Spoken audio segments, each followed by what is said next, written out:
Welcome back to my YouTube channel tutor खुशी।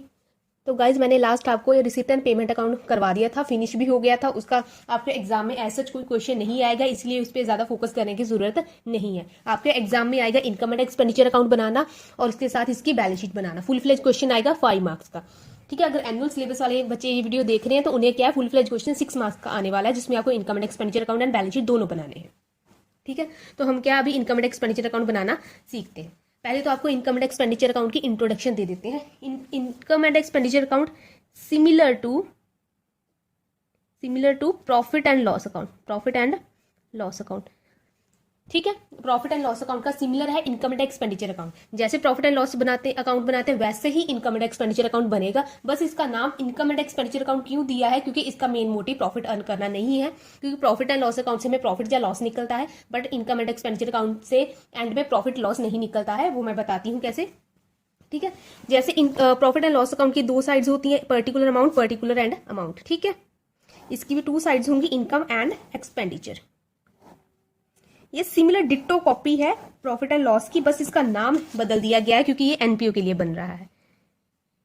ऐसे छोटा सा बना लेते हैं, क्योंकि मैं अभी आपको ये इसका प्रैक्टिकल पोर्शन नहीं करवा रही हूँ, मैं जस्ट आपको इसका एक्सट्रैक्ट बता रही हूँ कि होता कैसे। क्योंकि जो मैं आगे आपको करवाने वाली हूँ उसके लिए क्या है कि आपको इसकी नॉलेज होनी चाहिए। इनकम एंड एक्सपेंडिचर बोला है, पर इस साइड के आएंगे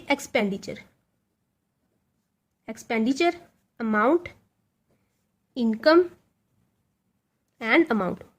और प्रॉफिट एंड लॉस अकाउंट में क्या होता था, particular amount, particular and amount. Profit and loss account में हम सारे एक्सपेंसेस को क्या है डेबिट साइड लिखते थे और इनकम को क्या लिखते क्रेडिट साइड। इसमें भी ऐसे ही करना है। एक्सपेंडिचर को क्या है हम डेबिट साइड लिखेंगे और सारी इनकम को क्या है हम क्रेडिट साइड लिखेंगे।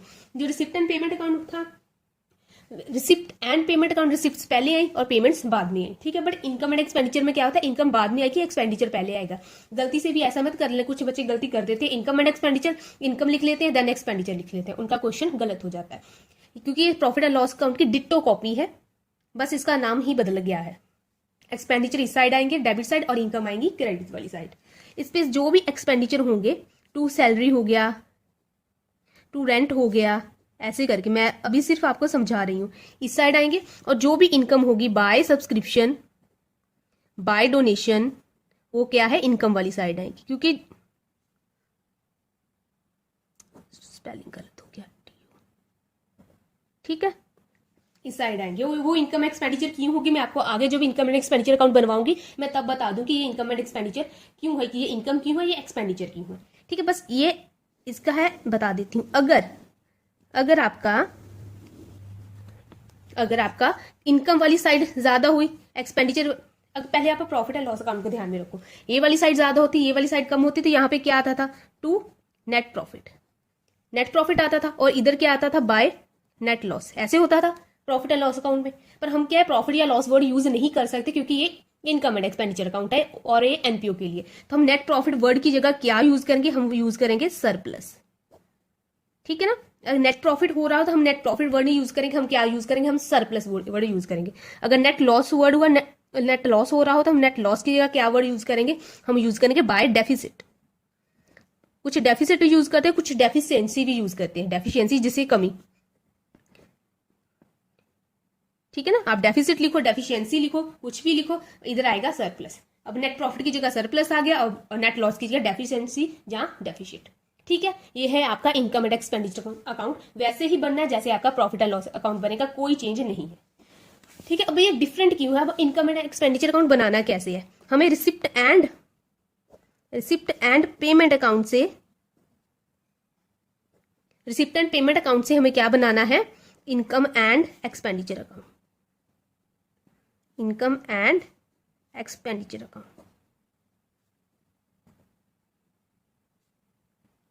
ठीक है, हमें रिसिप्ट, जब आपको एग्जाम की बात करें तो आपको क्या है, receipt and payment account given होगा, कुछ एडजस्टमेंट गिवन होगी और आपको बोला जाएगा कि इनकम एंड एक्सपेंडिचर अकाउंट बनाओ एंड बैलेंस शीट बनाओ। दैट मीन कि आपको इनकम एंड एक्सपेंडिचर बना के दिया होगा, हमें बनाने की जरूरत नहीं है, ये आपको गिवन होगा। इसकी हेल्प से हमें क्या बनाना है, हमें इनकम एंड एक्सपेंडिचर अकाउंट बनाना है। मैंने लास्ट वीडियो में बताया था, रिसिप्ट एंड पेमेंट अकाउंट की में 2 चीजें लेते हैं। एक तो हम क्या है, रेवेन्यू नेचर और कैपिटल नेचर, दोनों तरह के एक्सपेंसेस या इनकम को कंसीडर करते हैं। चाहे आइटम्स रेवेन्यू नेचर की है, चाहे कैपिटल नेचर की, हम दोनों को कंसीडर करते हैं। रिसिप्ट एंड पेमेंट अकाउंट की बात कर रही हूँ। और किसी भी तरह की आउटस्टैंडिंग आइटम या एडवांस आइटम को एडजस्ट नहीं किया जाता, ठीक है। But income and expenditure account क्या है, ये करंट ईयर का बनाया जाता है, ये करंट ईयर का बनाया जाता है। और अब रिसिप्ट एंड पेमेंट अकाउंट की अगर बात करें तो अगर, ठीक है ना, किसी ने क्या किया है, अपनी मेंबरशिप फीस अगर किसी ने दी है या सब्सक्रिप्शन दी, किसी ने अगर सब्सक्रिप्शन दी है तो उसने क्या किया है कि अपनी नेक्स्ट ईयर की सब्सक्रिप्शन भी दे दी है, ठीक है ना। हम रिसिप्ट एंड पेमेंट अकाउंट की बात करें, सब्सक्रिप्शन में नेक्स्ट ईयर की सब्सक्रिप्शन भी किसी ने एडवांस में दे दी है, हम क्या है उसे कभी भी अलग करके नहीं लिखते। सपोज मुझे क्या है, सब्सक्रिप्शन किसी पर्सन ने 10,000 दी है और ये भी कहा कि ये 1,000 नेक्स्ट ईयर की भी ले लो, तो मेरे लिए सब्सक्रिप्शन की रिसीव अमाउंट कितनी हुई, 11,000। तो मैं रिसिप्ट एंड पेमेंट अकाउंट में कितनी लिखूंगी, सब्सक्रिप्शन 11,000। उसमें सेग्रीगेट नहीं करूंगी कि इस साल की कितनी है और नेक्स्ट ईयर की कितनी है। और ये भी हो सकता है किसी ने दी ना हो, मतलब पेंडिंग हो, मैंने सब्सक्रिप्शन मांगा बट एनपीओ ने मांगा बट उन्होंने दिया नहीं, किसी रीजन की वजह से नहीं दिया, ठीक है ना। तो उसे भी क्या है, मैं लिखूंगी नहीं, मतलब आउटस्टैंडिंग है, पेंडिंग है, लेने वाला है, ठीक है। उसे भी क्या है, रिसिप्ट एंड पेमेंट अकाउंट में अलग से शो नहीं किया जाता कि किसी ने एडवांस दे दिया है, किसी का पेंडिंग है, या कैसे कैसे करके। हमारे लिए रिसीव किया तो रिसिप्ट है, चाहे वो पिछले साल की रिसिप्ट है, चाहे वो नेक्स्ट ईयर की रिसिप्ट है। रिसिप्ट का मतलब रिसिप्ट है। और ऐसे ही पेमेंट्स को लेकर है, पेमेंट्स चाहे प्रीपेड है, दैट मीन एडवांस पेमेंट है, ऐसे ही पेमेंट्स को लेकर भी हो सकता है, चाहे पेमेंट एडवांस में की है या कुछ पुरानी 10 साल से पेमेंट पेंडिंग थी अब मिली है, ठीक है, वो भी हमारे लिए पुरानी 10 साल की पेंडिंग पेमेंट थी अब पेमेंट की है, वो क्या है, उसके लिए पेमेंट तो पेमेंट है, वो अलग करके नहीं लिखता कि ये कब की पेमेंट है, बस पेमेंट की है तो पेमेंट हम लिख देते हैं, ठीक है। ये है रिसिप्ट एंड पेमेंट अकाउंट की बात। But income and expenditure account क्या कहता है, ये करंट ईयर का होता है। मतलब इनकम एंड एक्सपेंडिचर अकाउंट कहता है कि अगर खर्चा इस साल का है तो इस साल रिकॉर्ड करो, अगर इनकम इस साल की है तो इस साल की रिकॉर्ड करो, अगर कोई एडवांस में इनकम मिली है, कोई एडवांस या कोई पुरानी इनकम मिली है आउटस्टैंडिंग थी, उसे हमने नहीं रिकॉर्ड करना है क्योंकि वो इस साल की इनकम नहीं है। जैसे हम प्रॉफिट एंड लॉस अकाउंट में करते थे, आउटस्टैंडिंग को, प्रीपेड को हम एडजस्ट करते थे, वैसे ही इनकम एंड एक्सपेंडिचर अकाउंट में हमने कोई एडवांस इनकम या एक्सपेंस है उसे भी एडजस्ट करना है। और अगर कोई एडवांस इनकम है या कोई एडवांस हमारा आउटस्टैंडिंग कोई इनकम है, हम उसे भी एडजस्ट करेंगे। रिसिप्ट एंड पेमेंट अकाउंट में ऐसी कोई एडजस्टमेंट नहीं होती है, but income and expenditure account में हम क्या है, एडजस्ट करेंगे, ठीक है। अब दूसरी बात क्या थी रिसिप्ट एंड पेमेंट अकाउंट में, कि हम कैपिटल एंड रेवेन्यू नेचर को अलग अलग करके नहीं लिखते थे। हम कैपिटल एंड रेवेन्यू आइटम्स को अलग अलग करके नहीं लिखते थे। जैसे हमने पेमेंट की बात करो, हमने फर्नीचर खरीदा, पहले आपको ये बात पता ना, दो तरह के एक्सपेंस होते हैं, कैपिटल नेचर का होता है और एक रेवेन्यू नेचर का होता है। कैपिटल नेचर का क्या होता है, कैपिटल मैं थोड़ा सा आपको बता दूं, वैसे बताने की जरूरत नहीं है, आपको पता होनी चाहिए ये बात क्योंकि आपने 11th स्टैंडर्ड क्लियर किया है। कैपिटल नेचर का एक्सपेंस मतलब वो एक्सपेंस जो वंस इन अ लाइफ हो सकता है, या वंस इन ए 5 ईयर हो सकता है, या वंस इन 10 ईयर हो सकता है, उसे बोलते हैं हम कैपिटल नेचर। और रेवेन्यू नेचर का होता है जो हर साल, एवरी ईयर या एवरी मंथ हमें करना होता है, एवरी मंथ करना होता है, एवरी ईयर करना होता है, उसे हम क्या है, रेवेन्यू नेचर का एक्सपेंस बोलते हैं। अगर आपको मैं जनरली समझाऊं तो, ठीक है। जैसे रिसिप्ट एंड पेमेंट अकाउंट की बात करें, मैंने फर्नीचर खरीदा, मशीनरी खरीदी, वो क्या है, एक फिक्स्ड एसेट है। एक बार मैं मशीनरी खरीदी, उससे हम क्या है, प्रोडक्शन करेंगे, तो वो क्या है, मेरा कैपिटल नेचर का एक्सपेंस है, उसे मैं कंसीडर करूंगी, ठीक है। और रेवेन्यू नेचर का खर्चा, इसकी मैं एग्जाम्पल ही लिख देती हूँ आपको ज्यादा क्लैरिटी के साथ। जैसे कि मैंने परचेज की है या सेल की है मशीन, ठीक है, ये कैपिटल नेचर का खर्चा है। और रेवेन्यू नेचर का खर्चा क्या है, सैलरी पे किया है, रेंट पे किया है, हर साल पे करते हो सैलरी, हर महीने पे करते हो, ठीक है, सैलरी पे किया है, रेंट पे किया है, इंश्योरेंस प्रीमियम पे किया है, ठीक है, ये क्या है, आपका रेवेन्यू नेचर का खर्चा है, ठीक है। तो रिसिप्ट एंड पेमेंट अकाउंट में इन ऐसे किसी खर्चे को हम अलग अलग करके नहीं लिखते थे, किसी को खर्चे को अलग अलग करके हमने पैसे रिसीव किए हैं, चाहे वो पैसे हमने इंटरेस्ट रिसीव किया है, चाहे हमने कमीशन रिसीव किया है, चाहे हमने सेल ऑफ मशीन किया है, हम क्या है, रिसिप्ट साइड में लिखते थे। पेमेंट की भी ऐसे बात करो, हमने सैलरी पे किया, हमने रेंट पे किया, हमने परचेज ऑफ मशीनरी के लिए पेमेंट किया है, ऐसा कोई भी किया है, सेग्रीगेट करके नहीं लिखा जाता। But income and expenditure account क्या है, similar to profit and loss account है। इसने कहा कि सिर्फ रेवेन्यू नेचर की आइटम, ये वाली आइटम को ही इनकम एंड एक्सपेंडिचर अकाउंट में रिकॉर्ड करना है, कैपिटल नेचर की आइटम्स को बैलेंस शीट में लेके जाओ, ठीक है, आप भी प्रॉफिट एंड लॉस में ऐसे ही करते थे।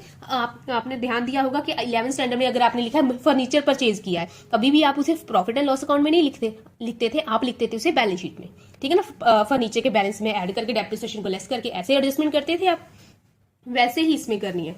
हमने कोई रेवेन्यू नेचर के खर्चे को ही कंसीडर करना है, हमने कैपिटल नेचर के खर्चों को बैलेंस शीट में ट्रांसफर करना है। मैं लिख दूं आपके लिए, इनकम एंड एक्सपेंडिचर अकाउंट में हमें क्या करना है। अब हमें इसमें दो तरह की एडजस्टमेंट्स करने वाले हैं।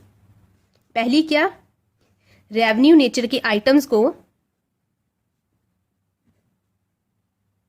हमें क्या है, इनकम एंड एक्सपेंडिचर अकाउंट में लिखना है, ठीक है। और कैपिटल नेचर की आइटम को हमें क्या है, इन्हें बैलेंस शीट में लिखना है।